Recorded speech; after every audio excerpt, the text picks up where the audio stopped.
Hello and welcome to this short video on theater. Aristotle defined the elements of drama in the 4th century BCE based on his familiarity with Greek tragedy. These elements are plot, character, diction, thought, spectacle, and music. Defined in terms of Greek tragedy, plot is a series of events leading to a disaster for the main characters. Character is the presentation of a person and their actions or reasoning. Diction is the language of the drama, which should be appropriate to the action taking place. Thought is the idea or ideas underlying the plot. Spectacle simply refers to the places of action, the costumes, and the visual elements of the play. Finally, music is the singing or chanting that comes from an onstage choir, often wearing masks. A famous example of this type of theater is Aeschylus's Oresteia, a trilogy that tells the story of Orestes and his struggle against fate. The basic structure of the Greek tragedy featured a rising action, a climax, and a falling action, or denouement. Further elements included recognition, a moment of truth, reversal, a change in character, a tragic flaw, by which the protagonist errs and seals his fate, and catharsis, or the release of emotion through the audience's participation in the drama. Theater features two types of interchange: dialogue, which is the main driver of plot and action, and soliloquy, which is an extended speech addressed to the speaker, him or herself. Dialogue should be familiar enough from the other art forms such as literature, film, and television, but soliloquy is not often employed outside of the theater. Here is an example from Shakespeare's Hamlet, first performed in 1599, where Hamlet is contemplating suicide. To be or not to be, that is the question. Whether 'tis nobler in the mind to suffer the slings and arrows of outrageous fortune, or to take arms against a sea of troubles, and by opposing end them. To die, to sleep, no more, and by a sleep to say we end the heartache and the thousand natural shocks that flesh is heir to. Archetypal patterns are ideas or behavioral patterns which occupy a place in the unconscious mind. Myths are great examples of archetypal patterns and can reveal something to us about our personal identities. Much of drama is rooted in archetypal patterns.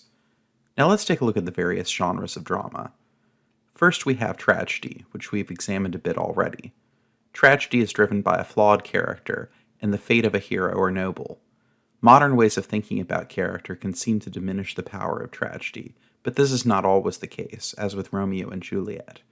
Shakespeare's drama, A Forbidden Young Love, has relatable characters whose fates are sealed from the beginning by their warring families. The tragedy is captured exquisitely in Juliet's speech to Romeo in Act 2. O Romeo, Romeo, wherefore art thou, Romeo? Deny thy father and refuse thy name. Or if thou wilt not, be but sworn, my love, and I'll no longer be a Capulet. 'Tis but thy name that is my enemy. Thou art thyself, though not a Montague. What's Montague? It is nor hand, nor foot, nor arm, nor face, nor any other part belonging to a man. Oh, be some other name. What's in a name?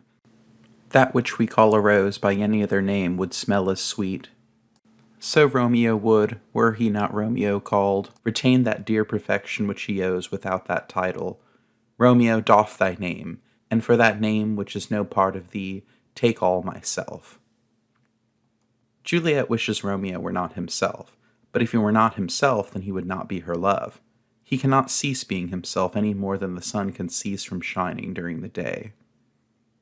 Comedy is another type of drama that can be readily identified.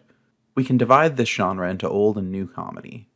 Old Comedy, developed in ancient Greece, is coarse and broad humor that is oftentimes phallic in character. For example, Aristophanes wrote a comedy by the name of Lysistrata, in which the women of the city cease having sexual relations with their husbands until the husbands give up their warring ways. New Comedy, by contrast, is a comedy of manners in which comic situations and character types and stereotypes take center stage. Tragicomedy was not developed until much later in the history of drama, possibly because Aristotle did not think it was a separate genre and didn't analyze it as such. Tragicomedy often deals with the ambiguities of human experience, where the ending is neither happy nor unhappy as such, but somewhere in between. Finally, experimental drama plays with the forms of drama, oftentimes eliminating all that is unnecessary for a participative experience. For example, Samuel Beckett's Acts Without Words is a short play without any dialogue, pushing the boundaries of the art form in different directions. That's about all the time we have for this lecture.